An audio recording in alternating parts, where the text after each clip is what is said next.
Welcome to Daily Dose Radio, a 5-minute devotional podcast studying the Psalms verse by verse. Broadcast from the ever-beautiful Sharonville, Ohio, on the sunny side of Cincinnati. Welcome back to Daily Dose Radio. This is where the great works of the Lord are discussed. And today we're looking at verses, 5 and 6 in Psalm 111. Psalm 111 is that psalm about the great works of God. The psalm outlines itself nicely in 4 pieces and then a 5th conclusion and basically invitation. We have, number 1, the great works of God. Number 2, the memorable works of God. And today we're going to look at number 3, the faithful works of God. Let me just say something real quick about yesterday I forgot to mention. I said on Monday that this is a teaching piece, this psalm is, because it's an acrostic. And the acrostic is used to help the student memorize something.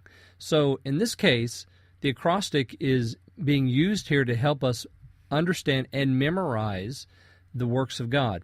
Now each line after the Alleluia at the very beginning, the Praise ye the Lord at the beginning, the next line, beginning with that line, going all the way through the last line of verse 10, we have the Hebrew alphabet, Aleph through Tav, and each word that begins each line, each successive line, is another word that begins with the next letter in the Hebrew alphabet. So we begin with Aleph in the first line. There's a word there that's spelled using Aleph as its first letter.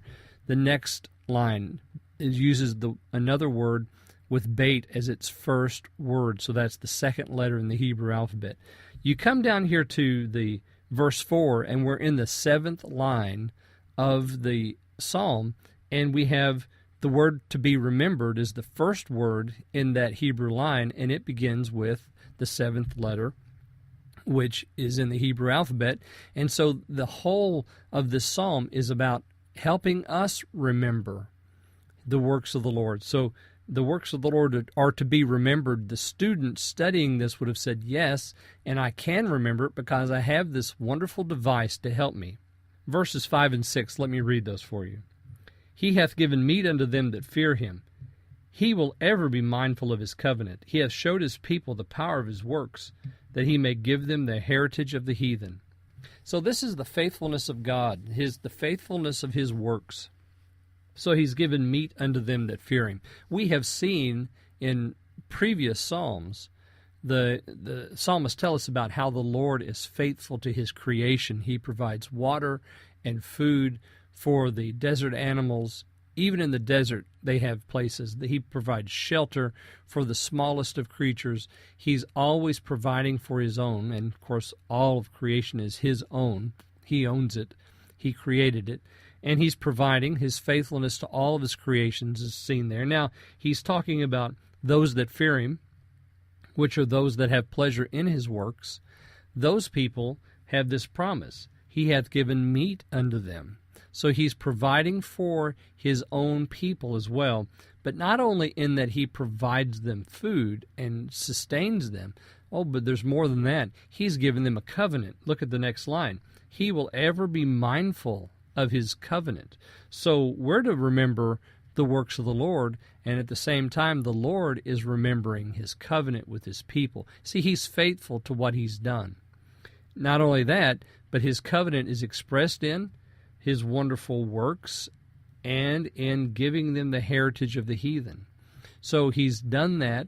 He's showed his people the power of his works. He delivered them from Egypt. With a mighty hand they came out, and he gave them entrance into Canaan. And with a mighty hand he drove out the heathen. But there's something more. There's still yet a heritage for the people of God that can be found only in Christ Jesus. And so he's yet going to give us even more than he has, and he's doing it by way of covenant, showing his wonderful works to us in that covenant in Christ. So there's a wonderful work on the cross that's been done to give everyone else who will enter into that covenant all the blessings of God. I hope you'll join me tomorrow as we look at the 4th element, which is the eternal works. Join me then on Daily Dose Radio. Thanks for listening to Daily Dose Radio. I'm David Smith. The music today has been performed by the Bluegrass Experiment. Thanks again for listening. I'll see you next time on Daily Dose Radio.